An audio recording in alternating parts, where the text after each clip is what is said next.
दानापुर में महागठबंधन की ओर से एक सज्जन जो चुनाव लड़ते हैं, उनकी छवि एक बड़े बाहुबली अपराधी प्रवृत्ति के नेता के तौर पर है, जो अभी जेल में है। और फिर भी वहां भाजपा जब लड़ती है तो इनके पास बताने के लिए कुछ नहीं है, सिर्फ ये डराते हैं कि भाई हमको वोट दे दो, नहीं तो जो सज्जन राजद से जीतते हैं वो आ जाएंगे, आपका जीना हराम कर देंगे। तो इस बार दानापुर की जनता ने ये तय किया था कि भैया उनसे डर के हम लोग भाजपा को वोट नहीं देना चाहते।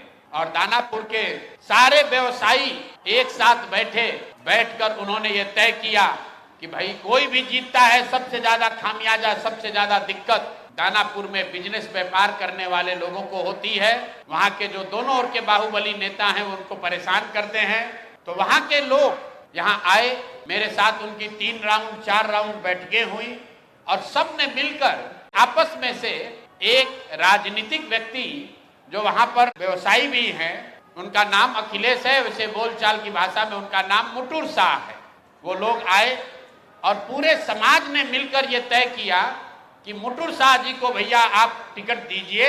रीतलाल यादव के डर से भाजपा को और भाजपा के डर से रीतलाल यादव को जो वोट देने की व्यवस्था बनी है, इससे हम लोग निकल सके। मैं आपको उसका चित्र जारी कर रहा हूं। ये मुटुर शाह हैं जो मनोज भारती जी के हाथ से यहां से सिंबल लेकर गए और ये साहब सिंबल लेकर तो गए, लेकिन वहां पर निर्वाचन के ऑफिस तक नहीं पहुंच सके। ये कहां गए? पूरे दिन तक मीडिया में अफवाह चलता रहा और भाजपा वाले ये बताते रहे कि रीतलाल यादव ने, उनके गुंडों ने, राजद के गुंडों ने जन सुराज के उम्मीदवार को बंधक बना लिया है। तो अब मैं आपको वो चित्र दिखा रहा हूं कि ये साहब उस दिन मुटुर शाह जी कहां थे। ये देखिए, ये हैं भारत के गृह मंत्री, ये भारत के गृह मंत्री हैं अमित शाह। अमित शाह जी हैं भारत के गृह मंत्री और साथ में है धर्मेंद्र प्रधान जो भारत सरकार के मंत्री हैं और भाजपा के यहाँ चुनाव के अधिकारी हैं, प्रभारी हैं। देखिए आप लोग, आचार संहिता की बात होती है, वोटरों को डराने खरीदने पर आचार संहिता लागू है, लेकिन सामने का जो उम्मीदवार है उसको भारत के गृह मंत्री अपने साथ खड़ा किए हुए हैं, पूरे दिन बैठाए हुए हैं ताकि वो नामांकन भी ना कर सके। ये है भाजपा के चाल चरित्र चेहरा। ये देखिए भाजपा का चाल चरित्र चेहरा। और बता रहे हैं ट्विटर पर बैठ के कि जनसुराज के उम्मीदवार भाग रहे हैं।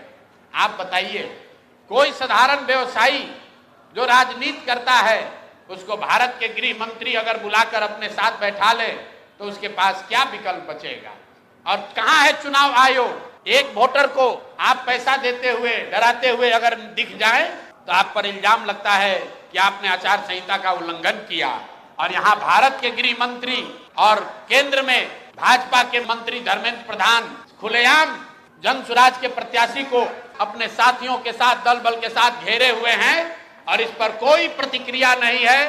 चुनाव आयोग को अभी आपको ये जारी करने के बाद आधिकारिक तौर पर हम लोग चुनाव आयोग को हम लोग निवेदन करने जा रहे हैं कि देखिए कि जनसुराज के प्रत्याशियों के साथ क्या हो रहा है। ये जनसुराज के प्रत्याशी के साथ नहीं हो रहा है, ये वो डर है, वो राजनीतिक बंधुआ मजदूरी जो खत्म करने का रास्ता जनसुराज ने बनाया है, उससे छटपटाहट जो पैदा हुई है, उसी का नतीजा है। स्कूल का बस्ता छाप पर बटन दबाएं, जनसुराज को विजयी बनाएं।